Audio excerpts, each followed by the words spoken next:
ഒരു അപകടത്തിൽപ്പെട്ട് ഒറ്റപ്പെട്ട ദ്വീപിലെത്തിപ്പെടുന്ന പെൺകുട്ടി പിന്നീട് തീരത്തടിയുന്ന ശവങ്ങളെല്ലാം ഓരോ ദിവസം അപ്രതീക്ഷിതമായിക്കൊണ്ടിരിക്കും. പെൺകുട്ടിയാണെങ്കിൽ ആ ദ്വീപിൻ്റെ നിഗൂഢത കണ്ടെത്താൻ ശ്രമിച്ചുകൊണ്ടിരിക്കുമ്പോഴാണ് അങ്ങോട്ടേക്ക് ഇവളുടെ തന്നെ 2 കൂട്ടുകാരെത്തിപ്പെടുന്നത്. പിന്നീട് എന്തായിരിക്കും സംഭവിച്ചിട്ടുണ്ടാവുക, എങ്ങനെയായിരിക്കും അവരുടെ ശവങ്ങളെല്ലാം അപ്രതീക്ഷിതമായി പോയിക്കൊണ്ടിരിക്കുന്നത്. അങ്ങനെ നമ്മൾ പറഞ്ഞു വരുന്നതെന്ന് വെച്ചാൽ 2019 റിലീസ് ചെയ്ത സ്വീറ്റ് ഹാർട്ട് എന്ന് പറഞ്ഞ സിനിമയെ പറ്റിയാണ്. അപ്പം നമുക്ക് നേരെ വീഡിയോയിലേക്ക് പോകാം. ഈ സിനിമ നമ്മളെ കാണിക്കുന്നത് ജെൻ എന്ന പേരുള്ള ഒരു പെൺകുട്ടി ബോധരഹിതയായിട്ട് കടൽ തീർത്ത് കിടക്കുന്നതായിരുന്നു. അപ്പോൾ ആദ്യം അവൾക്ക് ബോധം വരുമ്പോഴാണ് അവളെ നോക്കുമ്പോഴത്തേക്കിനും അവളുടെ കൂട്ടുകാരനോട് ബ്രാഡും അതേ കടൽ തീരത്ത് തന്നെ ബോധരഹിതനായിട്ട് കിടക്കുന്നതാണ്. അവൾ ഓടിച്ചെന്ന് അവനെ എഴുന്നേൽപ്പിക്കാൻ വേണ്ടി നോക്കും. അന്നേരമാണ് അവൻ്റെ വയറ്റിലായിട്ട് ഒരു കോറൽ സാധനം കുത്തിയിരിക്കുന്നത് അവൾ ശ്രദ്ധിക്കുന്നത്. ബ്രാഡിന് ജീവനുണ്ടായിരുന്നെങ്കിലും അവൻ്റെ മുറിവുകളുടെ ആഴം വളരെ വലുതായിരുന്നു. അതുകൊണ്ട് തന്നെ അവളാണെങ്കിൽ പേടിച്ച് അവിടെ കിടന്ന സഹായത്തിന് വേണ്ടി ആളുകളെ വിളിക്കാൻ വേണ്ടി തുടങ്ങും. പക്ഷേ ആ ദ്വീപിലാണെങ്കിൽ ഒരു മനുഷ്യൻ പോലും ഇല്ലായിരുന്നു. അങ്ങനെ അവളാണെങ്കിൽ അവളുടെ ബാഗും ലൈഫ് ജാക്കറ്റും എല്ലാം അങ്ങോട്ട് മാറ്റിയിട്ട ശേഷം പതിയെ ബ്രാഡിനെ വെള്ളത്തിലെല്ലാം വലിച്ചു കയറ്റി കരയിലേക്ക് വീടും. പിന്നീട് അവളാണെങ്കിൽ അവൻ്റെ വയറ്റിൽ കുത്തി നിൽക്കുന്ന കോറൽ വലിച്ചു ഊരിയെടുക്കും. അത് കഴിഞ്ഞ് കയ്യിലുണ്ടായിരുന്ന ഒരു ടൗവിൽ വെച്ച് ആ മുറിവിലേക്ക് പ്രഷർ കൊടുത്ത് ഒരുപാട് രക്തം പോകുന്നത് തടയും. പിന്നീട് അവളാണെങ്കിൽ അവനെ ഹെൽപ്പ് ചെയ്യാൻ വേണ്ടി എന്തെങ്കിലും സാധനങ്ങൾ കിട്ടുമെന്നറിയാൻ വേണ്ടി ദ്വീപിലേക്ക് വിടും. അന്നേരമാണ് അവിടെ നിന്ന് ഒരു തേങ്ങ കണ്ടിട്ട് അതെടുക്കുന്നതും അതിനുശേഷം അവിടെ ഉണ്ടായിരുന്ന കല്ല് വെച്ച് തേങ്ങ പൊടിച്ചിട്ട് അതിലെ വെള്ളം കൊണ്ടുവന്ന് അവന് കൊടുക്കാൻ നോക്കുന്നതും. പക്ഷേ അവൾ വരുമ്പോഴത്തേക്കിനും ഒരുപാട് താമസിച്ചായിരുന്നു. കാരണം ബ്രാഡ് ആ സമയം കൊണ്ട് മരിക്കും. പിന്നീട് അവളാണെങ്കിൽ എന്ത് ചെയ്യണമെന്ന് പറയാൻ ഐലൻഡിൽ കൂടെ എല്ലാം നടന്നുകൊണ്ടിരിക്കും. അങ്ങനെയാണ് കാടിൻ്റെ അകത്തായിട്ട് ഒരു ബായി മരത്തെ തൂക്കിയിട്ടേക്കുന്നതും അതുപോലെ തന്നെ അതിന് തൊട്ട് താഴെ ഒരു റെഡ് കളർ കൂളർ ഇരിക്കുന്നത് ശ്രദ്ധിക്കുന്നതും. അതുകൊണ്ട് സന്തോഷം കൊണ്ട് അവളാണെങ്കിൽ ആരെങ്കിലും സഹായിക്കാൻ കാണുമെന്ന് ഓർത്ത് അവിടെ കിടന്ന് ഒച്ചയെടുക്കാൻ വേണ്ടി തുടങ്ങും. പക്ഷേ ഒരു റെസ്പോൺസും ഇല്ലായിരുന്നു. പിന്നീട് അവൾ കൂളർ തുറന്ന് നോക്കുമ്പോഴത്തേക്കും അതിൻ്റെ അകത്ത് കൊക്കോള ഇരിക്കുന്നത് കാണും. പിന്നീട് അവിടെ എല്ലാം തരുമ്പോഴാണ് അവളാണെങ്കിൽ ഒരു ഫ്ലാസ്കും അതുപോലെ തന്നെ തൊട്ടടുത്തായിട്ട് ഒരു ബോക്സിൻ്റെ അകത്ത് കുറേ ചീട്ടുകളും തീപ്പെട്ടിയും എല്ലാം കാണുന്നത്. അത് കഴിഞ്ഞ് അവൾ വീണ്ടും അവിടെ എല്ലാം തേടാൻ വേണ്ടി തുടങ്ങും. അന്നേരമാണ് അവിടെ നിന്ന് ഉപേക്ഷിച്ച് ഒരു ടെൻറ്റിൻ്റെ കവർ കാണുന്നത്. അതുപോലെ തന്നെ അതിൻ്റെ തൊട്ടടുത്ത് ഒരു ബാഗും കിടപ്പുണ്ടായിരുന്നു. അതിൻ്റെ അകത്താണെങ്കിൽ ഒരു ഓൾഡ് ബുക്കും അതുപോലെ തന്നെ കുറേ ടെഡി ബിയറും ഒക്കെ ഉണ്ടായിരുന്നുള്ളൂ. അതിനുശേഷം അവൾ പോയിട്ടാണെങ്കിൽ അവിടെ നിന്ന് കുറേ ഓലയൊക്കെ എടുത്തിട്ട് ആ ബ്രാഡിൻ്റെ ബോഡി അവിടെ കവർ ചെയ്തിടും. അന്ന് രാത്രിയാണെങ്കിൽ ശരിക്കും മഴ പെയ്യുന്നുണ്ടായിരുന്നു. അവളാണെങ്കിൽ ഓലയും അതുപോലെ തന്നെ ജാക്കറ്റൊക്കെ ഉപയോഗിച്ച് കവർ ചെയ്ത് അവിടെ തന്നെ ഇരിക്കും. പിറ്റേ ദിവസം രാവിലെയാണ് അവൾ നോക്കുമ്പോഴത്തേക്കിനും ഒരു മീൻ ചത്ത് കടൽ തീർത്ത് കിടക്കുന്നതാണത്. ഉടനെ അതിനെ എടുക്കാൻ ചെല്ലുമ്പോഴാണ് അതിൻ്റെ ദൂരെയായിട്ട് ഒരു ഷാർക്കിൻ്റെ തലയും കാണുന്നത്. അത് കാണുമ്പോഴത്തേക്കും അവൾ അത്ഭുതത്തോടെ ഇങ്ങനെ നോക്കിയിരിക്കും. എങ്ങനെയായിരിക്കും അത്രയും വലിയൊരു ഷാർക്കിൻ്റെ തല അവിടെ വന്നതെന്ന് ഓർത്ത്. പിന്നീട് അവളാണെങ്കിൽ പതി മീൻ ക്ലീൻ ചെയ്യാനൊക്കെ നോക്കും. പക്ഷേ കല്ലുകൊണ്ട് ക്ലീൻ ചെയ്ത് പാടായിരുന്നോട് ഫ്രസ്ട്രേഷൻ അടിച്ചിട്ട് രണ്ടാമത് കൂളറിൻ്റെ അടുത്ത് വന്നിരുന്നിട്ട് അവളുടെ പോക്കറ്റിലുണ്ടായിരുന്ന ഒരു ഡയറി നോക്കും. അവൾ എഴുതിയതെല്ലാം വെള്ളം പറ്റിയുകൊണ്ട് മാഞ്ഞു പോയിട്ടുണ്ടായിരുന്നു. പക്ഷേ അതിൻ്റെ അകത്തിരിക്കുന്ന അവളുടെ ബ്രാഡിൻ്റെ ഫോട്ടോ ഇങ്ങനെ നോക്കിയിട്ട് അവൾ കുറേ സങ്കടത്തോടെ ഇരിക്കും. ഇതേ സമയം ബീച്ചിൽ കിടക്കുന്ന ബ്രാഡിൻ്റെ ബോഡി ആണെങ്കിൽ ചീഞ്ഞഴുകാൻ വേണ്ടി തുടങ്ങിയിട്ടും അതുകൊണ്ട് തന്നെ അവളാണെങ്കിൽ ചെറിയൊരു കുഴി കുത്തി അങ്ങോട്ട് ബ്രാഡിനെ കിടത്തിയ ശേഷം അത് വീണ്ടും ഓലയിട്ട് മറയ്ക്കും.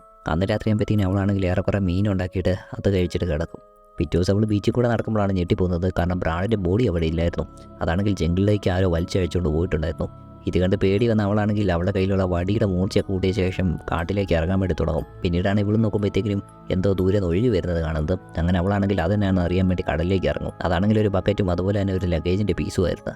പിന്നീട് വെള്ളത്തിൻ്റെ അടിയിൽ എന്തെങ്കിലും ഉണ്ടോ എന്ന് അറിയാൻ അവൾ ചെക്ക് ചെയ്ത് നോക്കും. അന്നേരമാണ് അതിൻ്റെ അകത്തൊരു ഹോള് മാത്രം ഇങ്ങനെ കാണുന്നത്. അതൊന്നും മനസ്സിലാകാത്തതുകൊണ്ട് അവളാണെങ്കിൽ ആ ബക്കറ്റും ലഗേജും എടുത്തുകൊണ്ട് നേരെ തീരത്തേക്ക് പോകും. അവിടെ വെച്ച് ലഗേജ് തുറക്കുമ്പോഴത്തേക്കും അതിൻ്റെ അകത്ത് കുറേ തുണികളുണ്ടായിരുന്നു. അങ്ങനെ അവളാണെങ്കിൽ ആ തുണിയെല്ലാം എടുത്തിടും. എന്നിട്ട് അതിട്ട് അവളാണ് തീയൊക്കെ കൂട്ടിയിട്ട് ആ കാട്ടിൽ നിന്ന് കിട്ടിയ ബോൾസ് ഒന്നുകൂടി ഒന്ന് തുറന്ന് നോക്കിക്കൊണ്ടിരിക്കും. അന്നേരം വേണം അതിൻ്റെ അകത്ത് 6 ഫോട്ടോഗ്രാഫ് ഇരിക്കുന്നത് കാണുന്നത്. ഇതേ സമയത്ത് തന്നെ അവിടെ പ്ലെയിൻ പോകുന്ന വെച്ച് കേട്ടിട്ട് ഇവളാണെങ്കിൽ ഇവളെ കഴിക്കുന്ന ഫ്ലെയർ ഗണ്ണ് വെച്ച് മുകളിലേക്ക് സിഗ്നൽ കൊടുക്കാൻ വേണ്ടി വെടിവെക്കും. പക്ഷേ അതാണെങ്കിൽ മുകളിലേക്ക് പോയ ശേഷം താഴോട്ട് വരുമ്പോഴാണ് ദൂരെ നിന്നൊരു മനുഷ്യരൂപമുള്ള മോൺസ്റ്റർ വരുന്നത് കാണുന്നത്. പേടിച്ച് പോയി ഇവളാണെങ്കിൽ നേരെ കാട്ടിലേക്ക് പോയി ഒളിച്ചിരിക്കും. അങ്ങനെ പതിയെ മോൺസ്റ്റർ ആണെങ്കിൽ കരയിലേക്ക് വരുന്ന ശബ്ദങ്ങൾ കേൾക്കും. കാരണം ഇലകൾ ശരിക്കും അനങ്ങുന്നുണ്ടായിരുന്നു. 2 മിനിറ്റ് കഴിയുമ്പോഴത്തേനും ആ ശബ്ദമെല്ലാം പോകും. കാരണം മോൺസ്റ്റർ അന്നേരം തന്നെ തിരിച്ചു പോകും. പിറ്റേ ദിവസം രാവിലെ ആണെങ്കിൽ അവൾ വീണ്ടും ആ ഫോട്ടോ എല്ലാം ചെക്ക് ചെയ്യും. അങ്ങനെയാണ് പിടികിട്ടുന്നത് ഇതിനു മുമ്പ് ഇവിടെ വന്നതെന്ന് വെച്ചാൽ ഒരു ഫാമിലി ആയിരുന്നെന്ന്. അങ്ങനെ ആ ഫോട്ടോ ആണെങ്കിൽ ഇവളൊന്ന് സൂക്ഷിച്ച് നോക്കുമ്പോഴത്തേക്കുമാണ് അതിൻ്റെ അകത്ത് 2 കണ്ണുകൾ കാണുന്നത്. ഇപ്പോൾ ഇവൾക്ക് തോന്നും തലേദിവസം കണ്ട മോൺസ്റ്റർ ആയിരിക്കും അത്. ആ മോൺസ്റ്റർ ആയി ഈ ഫാമിലിനെയൊക്കെ കൊന്നതെന്ന്. അങ്ങനെ ഉടനെ തന്നെ ഈ ദ്വീപിൽ നിന്ന് പോകണമെന്ന് മനസ്സിലാക്കി അവളാണെങ്കിൽ ഉടനെ തന്നെ ഒരു പ്ലാൻ ഇടും. അതിനുവേണ്ടി ആദ്യം തന്നെ അവളാണെങ്കിൽ ആ ലഗേജിലെ സാധനങ്ങളെല്ലാം എടുത്ത് മാറ്റിയിട്ടും ഇവളുടെയും ബ്രാഡിൻ്റെ ലൈഫ് ജാക്കറ്റ്സ് മാത്രം അതിൻ്റെ അകത്ത് വെക്കും. എന്നിട്ട് ഇവളാണെങ്കിൽ ആ ലഗേജ് പിടിച്ച് പതിയെ നീന്തി പോകാൻ വേണ്ടി നോക്കും. പക്ഷേ ഇവളുടെ വെയിറ്റ് കാരണം അത് ചരിഞ്ഞ് പോകുമായിരുന്നു. പിന്നീട് ഫ്രസ്ട്രേഷൻ അടിച്ച് അവളാണെങ്കിൽ ആ ലഗേജും ജാക്കറ്റും എല്ലാം വീണ്ടും ദേഷ്യത്തോടെ ആ കടൽ തീരത്തേക്ക് അങ്ങ് എറിയും. അന്ന് രാത്രി അവളാണെങ്കിൽ അവിടെയായിട്ടുണ്ടായിരുന്ന ഒരു പൊള്ളയായിട്ടുള്ള മരത്തിൻ്റെ അകത്ത് ഒളിച്ചിരിക്കാൻ വേണ്ടി തീരുമാനിക്കും. അങ്ങനെ അതിൻ്റെ അകത്തെ മോൺസ്റ്റർ വരാൻ വേണ്ടി അവൾ വെയിറ്റ് ചെയ്യും. അങ്ങനെ അവൾ പ്രതീക്ഷിച്ച പോലെ തന്നെ ആ മോൺസ്റ്റർ വരികയും ചെയ്യും. നേരെ ഇവളിരിക്കുന്ന മരമാണെങ്കിൽ ഇട്ട് ഉരുട്ടാൻ വേണ്ടി തുടങ്ങും. ഇവൾ മാക്സിമം ധൈര്യം പിടിച്ച് ശബ്ദമൊന്നും ഉണ്ടാക്കാതെ അതിൻ്റെ തന്നെ ഇരിക്കും. അങ്ങനെ ഇച്ചിരി കഴിയുമ്പോഴത്തേക്കും ആ മോൺസ്റ്റർ അങ്ങ് തിരിച്ചു പോകും. പിറ്റേ രാവിലെ മരത്തിൻ്റെ അകത്ത് വന്ന് എഴുന്നേറ്റ് വന്ന അവളാണെങ്കിൽ നേരെ കടലിലേക്ക് പോയിട്ട് ഒരു ചെറിയ ഷാർക്കിനെ പിടിച്ച് ആ മോൺസ്റ്ററിന് കൊടുക്കാൻ വേണ്ടി തന്നെ തൂക്കിയിടും. എന്നിട്ട് അത് വരുന്ന സമയത്തൊക്കെ ഇവൾ ദൂരെ ഒരു സ്ഥലത്തായിട്ട് ഒളിച്ചിരിക്കും. അങ്ങനെ കുറേ നേരമായിട്ട് മോൺസ്റ്റർ വരുന്നില്ലായിരുന്നു. ഇടയ്ക്ക് ഇവളുടെ ഒരു ശ്രദ്ധ പോകുന്ന സമയത്താണ് പെട്ടെന്ന് ഒരു ശബ്ദം കേൾക്കുന്നത്. അങ്ങനെ അവൾ നോക്കുമ്പോഴത്തേക്കിനും അവിടെ ആ ഷാർക്ക് ഇല്ലായിരുന്നു. പിറ്റേ ദിവസം രാവിലെയാണ് ഇവൾ മറ്റെന്തോ ഒഴുകി വരുന്നത് കാണും. അവൾ നോക്കുമ്പോഴത്തേക്കിനും തിരിച്ചറിയാൻ പറ്റാത്ത പോലത്തെ ഒരു ബോഡി രണ്ടായിട്ട് മൂർച്ച രീതിയിലായിരുന്നു. അങ്ങനെ ഈ പ്രാവശ്യം ആ മോൺസ്റ്ററിനെ ഒന്ന് കാണാൻ വേണ്ടി അവൾ തലേദിവസം ഷാർക്കിനെ ഇട്ട് അതേ സ്ഥലത്ത് തന്നെ ഈ ബോഡി കെട്ടി തൂക്കിയിട്ടിട്ട് അതേ സ്പോട്ടിൽ തന്നെ ഒളിച്ചിരിക്കും. ഈ പ്രാവശ്യം അവളാണെങ്കിൽ മോൺസ്റ്ററിനെ കണ്ടിട്ടുണ്ടായിരുന്നു. മോൺസ്റ്റർ വന്ന് ആ ഫുഡെല്ലാം കഴിച്ച ശേഷം തിരിച്ചു പോകാൻ തുടങ്ങുന്ന ഇവൾ ശ്രദ്ധിക്കും. പിറ്റേന്ന് രാവിലെ അവളാണെങ്കിൽ അവിടെ നിന്ന് കിട്ടിയ ടെൻറ്റിൻ്റെ പാർട്ടുകളൊക്കെ കൊണ്ട് മരത്തിൻ്റെ മുകളിലായിട്ട് കിടക്കാൻ വേണ്ടി ചെറിയൊരു സെറ്റിംഗ് ഉണ്ടാക്കി വെക്കും. അങ്ങനെ അവൾ അതിൻ്റെ അകത്ത് കയറി കിടന്നിട്ട് ഇന്ന് മോൺസ്റ്ററിനെ വാച്ച് ചെയ്യാൻ വേണ്ടി തീരുമാനിക്കും. അന്നിട്ട് അതിൽ അവൾ ഒളിച്ചിട്ട് മോൺസ്റ്ററിനെ വാച്ച് ചെയ്തുകൊണ്ടിരിക്കുമ്പോഴാണ് പെട്ടെന്ന് ഒരു ഇടിമിന്നൽ ഉണ്ടാകുന്നതും ആ ക്രീച്ചറാണെങ്കിൽ ഇവളെ കാണുന്നതും. ഇവളാണെങ്കിൽ പതിയെ ശബ്ദം ഉണ്ടാക്കാതെ അതിൻ്റെ തന്നെ ഒളിച്ചിരിക്കാൻ വേണ്ടി നോക്കും. പക്ഷേ ആ ക്രീച്ചർ വന്ന് അവളെ താഴേക്കിടും. അവിടെ നിന്ന് രക്ഷപ്പെട്ട് അവൾ ഓടാൻ വേണ്ടി നോക്കും. പക്ഷേ ആ മോൺസ്റ്റർ ആണെങ്കിൽ ഇവളെ പുറകെ വെള്ളത്തിൽ കൂടെ ഓടിക്കൊണ്ടേയിരിക്കും. ഇവൾ ഒരു വിധത്തിലൂടെ രക്ഷപ്പെടാൻ നോക്കുമ്പോഴത്തേക്കിനുമാണ് അത് തൊട്ട് ഫ്രണ്ടിൽ വന്ന് നിന്നിട്ട് ഇവളെ അടിച്ച് വെള്ളത്തിലേക്ക് ഇടുന്നത്. അവിടെ നമ്മളാണെങ്കിൽ പതിയെ എഴുന്നേറ്റ് നോക്കുമ്പോഴത്തേക്കിനും പെട്ടെന്ന് ആ മോൺസ്റ്ററിനെ കാണത്തില്ല. പിറ്റേ ദിവസം രാവിലെ അവളാണെങ്കിൽ അവളെ മുറിവെല്ലാം കഴുകി കുളിച്ച ശേഷം അവിടുന്ന് കിട്ടിയ ഡ്രസ്സെല്ലാം മാറും. അന്നേരമാണ് ദൂരെയായിട്ട് ഒരു റാഫ്റ്റ് കാണുന്നത്. ആദ്യം അവൾ അവർക്കും തോന്നിയതായിരിക്കുന്നു. പിന്നീട് ഒറിജിനലാണെന്ന് അറിയുമ്പോഴത്തേക്കും അവൾ നേരെ അതിൻ്റെ അടുത്തേക്ക് നീന്തും. അവിടെ ചെല്ലുമ്പോഴത്തേക്കും ഇവളുടെ കൂട്ടുകാരായിട്ടുള്ള മിയയും ലൂക്കസ് വരുന്നത് അതിൻ്റെ അകത്ത്. അങ്ങനെ അവരുമായിട്ട് ഇവളാണെങ്കിൽ ദ്വീപിലേക്ക് വരും. ഇവൾക്കാണെങ്കിൽ ശരിക്കും സന്തോഷമായിട്ടുണ്ടായിരുന്നു അറിയാവുന്ന രണ്ടുപേരെ കണ്ടുകൊണ്ട്. പിന്നീട് അവരെല്ലാം ഭക്ഷണം കഴിച്ചുകൊണ്ടിരിക്കുമ്പോഴാണ് ലൂക്കസും മിയയും ആ ഐലൻഡിൻ്റെ ബ്യൂട്ടിയെ പറ്റിയൊക്കെ പറയുന്നത്. അന്നേരമാണ് ജെന്നാണെങ്കിൽ ഇങ്ങനെ ഒരു മോൺസ്റ്റർ ഉള്ള കാര്യം അവർക്ക് വാണിംഗ് കൊടുക്കുന്നത്. അങ്ങനെ മോൺസ്റ്ററിനെ പറ്റിയാണെങ്കിൽ ഇവൾ പേടിച്ചുകൊണ്ട് അവരോട് പറഞ്ഞുകൊണ്ടിരിക്കും. അതുപോലെ തന്നെ ഫോട്ടോഗ്രാഫ്സ് കാണിച്ചിട്ട് അതിൻ്റെ അകത്തുള്ള കണ്ണും ആ മോൺസ്റ്ററിൻ്റെ ആണെന്നൊക്കെ പറയും. അവർക്കാണെങ്കിൽ മുഴുവനായിട്ട് ഇവളെ വിശ്വാസം ഇല്ലായിരുന്നെങ്കിൽ പോലും ഇവളുടെ ഈ പേടിയിൽ നിന്ന് എന്തൊക്കെയോ ഒരു പ്രശ്നമുണ്ടെന്ന് പിടികിടും. അത് കഴിഞ്ഞാണ് മിയ പറയുന്നത് ബ്രാഡ് എവിടെയെങ്കിലും ജീവിച്ചിരിപ്പുണ്ടായിരിക്കുന്നത്. അന്നേരം ജെൻ പറയും ബ്രാഡാണ് മരിച്ചിട്ട് ഇവൾ കുഴിച്ചിട്ടായിരുന്നു. പക്ഷേ അവൻ്റെ ബോഡിയാണെങ്കിൽ ആ മോൺസ്റ്റർ വന്ന് എടുത്തുകൊണ്ട് പോയത്. അത് കഴിഞ്ഞ് ഇവളാണെങ്കിൽ മിയയോട് മാറി നിന്ന് സംസാരിക്കുമ്പോൾ പറയും എങ്ങനെയും ഐലൻഡിൽ നിന്ന് ആ റാഫ്റ്റ് രക്ഷപ്പെടാം. പക്ഷേ മിയയ്ക്കാണെങ്കിൽ ആ റാഫ്റ്റ് ഇരിക്കുന്നതിനെ പറ്റി ചിന്തിക്കാൻ കൂടി വയ്യത്തും. അവൾ പറയും അതിൻ്റെ അകത്തുള്ള ബുദ്ധിമുട്ട് ചിന്തിക്കാൻ പോലും പറ്റത്തില്ല. അതിലും അത് ഐലൻഡിൽ കിടന്ന് മരിക്കുന്നതാണെന്നും. അങ്ങനെ അവളോട് സംസാരിച്ചിട്ട് കാര്യമില്ലെന്ന് വിളിയിട്ട് ജെന്നാണെങ്കിൽ നേരെ ലൂക്കസിൻ്റെ അടുത്തേക്ക് ചെല്ലും. അവനാണെങ്കിൽ അവിടെ ഫയർ ഗണ്ണൊക്കെ ചെക്ക് ചെയ്തുകൊണ്ടിരിക്കുമായിരുന്നു. അന്നേരമാണ് ജെൻ ചെന്നിട്ട് പറയുന്നത് വെസ്റ്റ് ഡയറക്ഷനിലേക്ക് നമുക്ക് പോയാലേ രക്ഷയുള്ളെന്ന് തോന്നുന്നു. കാരണം ഒരുപാട് പ്ലെയിനുകൾ അവിടെ നിന്ന് വരുന്ന ഇവൾ കണ്ടെന്ന്. പക്ഷേ ലൂക്കസ് ആണെങ്കിൽ പെട്ടെന്ന് ഉത്തരവൊന്നും കൊടുക്കത്തില്ലായിരുന്നു. അത് കാണുമ്പോഴേക്കും ജെന്നിന് തോന്നും അവനാണെങ്കിൽ ഇവളെ പൂർണ്ണ വിശ്വാസമൊന്നും ഇല്ലായിരിക്കുന്നു. അതുകൊണ്ട് തന്നെ ജെൻ പറയും ഇവളെ വിശ്വസിക്കുക ഉറപ്പായിട്ട് നമുക്ക് രക്ഷപ്പെടാൻ പറ്റുമെന്ന്. അങ്ങനെ ലൂക്കസും എല്ലാത്തിനും ഓക്കെ പറയും. പിന്നീട് അവളാണെങ്കിൽ ലൂക്കസിൻ്റെ അരയിലൂടെ തന്നെ കത്തി എടുക്കും. എന്നിട്ട് തൽക്കാലം ഇവർക്കുള്ള ഫുഡ് സെറ്റ് ചെയ്തുകൊണ്ട് വരാമെന്ന് പറഞ്ഞിട്ട് പോകുന്നതിന് തൊട്ട് മുമ്പായിട്ട് ലൂക്കസിനോട് പറയും മീയോട് ഒരുങ്ങിയിരിക്കാൻ പറ, ഉടനെ തന്നെ നമുക്കിവിടുന്ന് രക്ഷപ്പെടണമെന്ന്. അങ്ങനെ അവളാണെങ്കിൽ ചെന്ന് മീൻ വെട്ടാൻ വേണ്ടി തുടങ്ങുമ്പോഴാണ് ഓൾറെഡി ആ കത്തിൽ ബ്ലഡ് കാണുന്നത്. അവൾക്കാണെങ്കിൽ എന്തോ ഡൗട്ട് തോന്നും. അവൾ നോക്കുമ്പോഴത്തേക്കും അവിടെ മീയും ലൂക്കസ് ഒറ്റയ്ക്ക് എന്തൊക്കെ സംസാരിച്ചുകൊണ്ടിരിപ്പുണ്ടായിരുന്നു. അത് അവൾക്ക് അത്ര നല്ലപോലെ ഒന്നും തോന്നുന്നില്ലെങ്കിൽ പോലും അവളാണെങ്കിൽ തൽക്കാലം ജോലി ചെയ്യാന്ന് ഓർത്ത് ആ മീൻ വെട്ടാൻ വേണ്ടി തുടങ്ങും. അങ്ങനെ ജെൻ തിരിച്ചു വരുമ്പോഴാണ് മിയ ലൂക്കസും കൂടെ പറയുന്നത് അവരാണെങ്കിൽ ഉടനെ ഏതായാലും ഐലൻഡിൽ നിന്ന് പോകാനൊന്നും താല്പര്യമില്ലെന്നും. ഇതുകൊണ്ട് ജെൻ ആണെങ്കിൽ പേടിച്ച് എങ്ങനെയും പോകാനൊക്കെ പറയുമ്പോഴത്തേക്കും അവർ പറയും ഏതായാലും ഇന്ന് പോകുന്നില്ല, ഒരു രാത്രിയിൽ ഇവിടെ കിടന്നിട്ട് അടുത്ത ദിവസമില്ല പോകാതെ. അങ്ങനെ മറ്റു വഴിയില്ലാതെ ജെന്നാണെങ്കിൽ ഇത് സമ്മതിക്കും. പിന്നീട് ജെന്നാണെങ്കിൽ കരയ്ക്ക് വന്നിട്ട് അവളുടെ സാധനങ്ങളെല്ലാം കൂടെ ആ കൂളറിൻ്റെ അകത്തോട്ടാക്കും. അത് കഴിഞ്ഞ് പതിയെ പോയി മിയ ലൂക്കസും കൂടെ സംസാരിച്ചുകൊണ്ടിരിക്കുന്നത് നോക്കിയിട്ട് അവരിവളെ കാണുന്നില്ലല്ലോ എന്നോർത്ത് ഒരു സൈഡിൽ കൂടെ ആ റാഫ്റ്റ് തള്ളിക്കൊണ്ട് അവിടുന്ന് രക്ഷപ്പെടാൻ വേണ്ടി നോക്കും. അന്നേരമാണ് മിയ കാണുന്നതും അവർ രണ്ടും കൂടെ ഓടി വന്ന് അവളെ തടയാൻ നോക്കുന്നതും. അത് കിടന്ന് വലിയൊരു പിടിവലിയൊക്കെ ആവും. ഇവളാണെങ്കിൽ അവരെല്ലാം ചവിട്ടിയിട്ടിട്ട് അവിടുന്ന് രക്ഷപ്പെടാൻ പോകാന്ന് കാണുമ്പോഴത്തേക്കിനും മിയാണെങ്കിൽ അവളെ തലക്കിട്ടടിച്ചിട്ട് ബോധം കെടുത്തും. മിയുടെ ജെന്നും ബോധം വരുമ്പോഴത്തേക്കിനും രാത്രി ആയിട്ടുണ്ടായിരുന്നു. അവളെയാണെങ്കിൽ അവർ തെങ്ങി കെട്ടിയിട്ടേക്കുമായിരുന്നു. അതാണ് മിയ വന്നിട്ട് പറയുന്നത് ലൂക്കസ് ആണെങ്കിൽ ഈ ഐലൻഡൊക്കെ ഒന്ന് കാണാൻ വേണ്ടി പോയേക്കുവാന്ന്. പക്ഷേ ജെന്നാണെങ്കിൽ പേടിച്ച് അവളെ അഴിച്ചു വിടാൻ വേണ്ടി പറഞ്ഞുകൊണ്ടിരിക്കും. കാരണം ഇപ്പോൾ ആ മോൺസ്റ്റർ വരുമെന്ന് പറഞ്ഞു.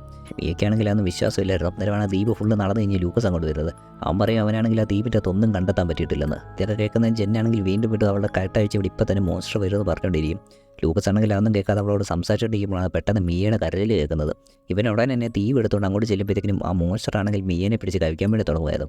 ഇവനുടൻ തന്നെ തീപ്പന്തം പറ്റി മോൺസ്റ്ററിൻ്റെ കയറി അടിക്കും. പക്ഷെ അതാണെങ്കിൽ ഇവനെ ഒറ്റയടി അങ്ങ് ദൂരേക്ക് തെറിപ്പിക്കും. അത് കഴിഞ്ഞ് നേരെ വെള്ളത്തിലേക്ക് ചാടി അങ്ങ് കൂടിപ്പോവും. അതേസമയത്ത് ലൂക്കസ് ആണെങ്കിൽ വെള്ളത്തിൽ കിടക്കുന്ന മിയനെ രക്ഷിക്കാൻ വേണ്ടി ചെല്ലുമായിരുന്നു. പക്ഷേ ഇവൻ ചെല്ലുന്നതിന് മുന്നേ തന്നെ മോൺസ്റ്റർ മിയനെ വലിച്ചഴിച്ചുകൊണ്ട് വെള്ളത്തിലേക്ക് കൊണ്ടുപോകും. പിറ്റേ ദിവസം രാവിലെ ആണെങ്കിൽ രണ്ടുപേരും ഒളിച്ചിട്ട് മരത്തിൽ നിന്ന് ഇറങ്ങി നടക്കാൻ വേണ്ടി തുടങ്ങും. പക്ഷേ ലൂക്കസ്റ്റാണെങ്കിൽ ഇറങ്ങാൻ വേണ്ടി പേടിയായിരുന്നു. അന്നേരമാണ് ജെൻ പറയുന്നത് ഇതുവരെ ആ മോൺസ്റ്റർ പകൽ വന്നിട്ടില്ല, അതുകൊണ്ട് ഇറങ്ങിക്കോ, പ്രശ്നമൊന്നും ഇല്ലെന്ന്.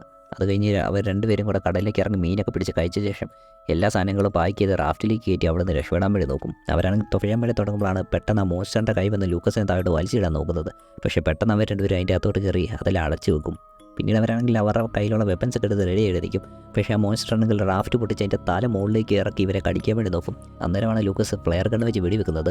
ആദ്യത്തെ ഷോട്ട് മിസ്സായെങ്കിലും രണ്ടാമത്തെ ഷോട്ട് കറക്റ്റ് മോൺസ്റ്ററിൻ്റെ തന്നെ കൊള്ളും. അങ്ങനെ അതാണെങ്കിൽ താഴേക്ക് പോകും. പിന്നീട് അവർ ആശ്വാസത്തിരിക്കുമ്പോഴാണ് പെട്ടെന്ന് മോൺസ്റ്റർ വന്ന് ജെന്നിയും പിടിച്ച് താഴേക്ക് വെള്ളത്തിലേക്ക് കൊണ്ടുവന്നത്. പക്ഷേ അവളാണെങ്കിൽ കയ്യിലുണ്ടായിരുന്ന ലൂക്കസിൻ്റെ കത്തി ഉപയോഗിച്ച് ആ മോൺസ്റ്ററിനെ കുത്തിയ ശേഷം അവിടെ നിന്ന് തിരിച്ച് നീന്തി കയറാൻ വേണ്ടി ശ്രമിക്കും. അവിടെ നിൽക്കുമ്പോൾ ലൂക്കസ് ആണെങ്കിൽ മന്ത്രം ഡൈവ് ചെയ്ത് ഇവളെ രക്ഷിക്കാൻ വരുന്നുണ്ടായിരുന്നു.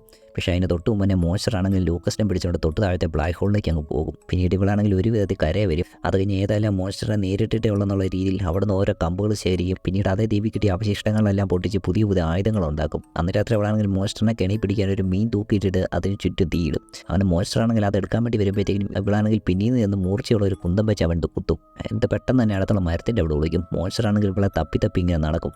ഇവളാണെങ്കിൽ പിന്നീട് അതിനേക്കാൾ മൂർച്ചയുള്ള സാധനം എടുത്തിട്ട് വീണ്ടും പിന്നീട് നിന്ന് കുത്തും. പക്ഷേ ഈ പ്രാവശ്യം മോൺസ്റ്റർ ഇവളെ ഒറ്റയടിക്ക് ദൂരേക്ക് തെറിപ്പിക്കും. അങ്ങനെ അവളാണെങ്കിൽ അടുത്ത ആയത്ത് എടുക്കുന്നതിന് തൊട്ട് മുമ്പാണ് മോൺസ്റ്ററിന് ബ്ലീഡ് ചെയ്യുന്നത് കാണുന്നത്. അങ്ങനെ ഇവളുടെ ആത്മവിശ്വാസം കൂടിയിട്ട് ഇവളാണെങ്കിൽ വീണ്ടും അതിൻ്റെ കുത്താൻ വേണ്ടി തുടങ്ങും. മോൺസ്റ്ററാണെങ്കിൽ ഇവളെ ഓരോ പ്രാവശ്യം അടിക്കുന്നുണ്ടായിരുന്നു. അടികൊണ്ട് വീണാലും ഇവൾ വീണ്ടും ഒരു കുത്തയിലും കുത്തിയിട്ട് അടുത്ത വീഴ്ച വീഴത്തുണ്ടായിരുന്നു. അങ്ങനെ ഏറ്റവും അവസാനം മോൺസ്റ്ററാണെങ്കിൽ ഇവളെ പിടിച്ച ശേഷം ഇവളെ തല ഞെരിക്കാൻ വേണ്ടി നോക്കും.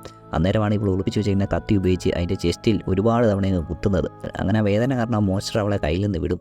ഉടനെ ഇവളാണെങ്കിൽ അവിടെ നിന്ന് രക്ഷപ്പെട്ട് ഓടാൻ വേണ്ടി നോക്കും. പക്ഷേ പകുതി ചെയ്തതിന് ശേഷം വീണ്ടും ആ മോൺസ്റ്ററിനെ കൊല്ലാൻ വേണ്ടി ഇവൾക്ക് ധൈര്യം വന്നിട്ട് അതിനെ നേരിടാൻ തന്നെ തീരുമാനിക്കും. അങ്ങനെ ഇവളാണെങ്കിൽ വീണ്ടും അതിനെ കുത്തിക്കൊല്ലാൻ വേണ്ടി തിരിയുമ്പോഴാണ് മോൺസ്റ്റർ അടുത്ത് വന്നിട്ട് ഏറ്റവും അവസാനമായിട്ട് ഉറക്കെ ഗർജിച്ച ശേഷം അവിടെ ചത്തു വീഴുന്നത്. അത് ശരിക്കും മരിച്ചെന്ന് ഉറപ്പിക്കാൻ വേണ്ടി അവളാണെങ്കിൽ അതിൻ്റെ തല വെട്ടിയെടുക്കും. അങ്ങനെ ആ മോൺസ്റ്ററിനെ കൊന്ന ശേഷം അവൾ അതിൻ്റെ തലയുമായിട്ട് പൊക്കോണ്ടിരിക്കുമ്പോഴത്തേക്കും അതിൻ്റെ തൊട്ട് പിന്നിലായിട്ട് ആ ജംഗിൾ മുഴുവനായിട്ട് കത്തുന്നത് കാണിക്കും. അതോടുകൂടി ഈ സിനിമ അവിടെ അവസാനിക്കും.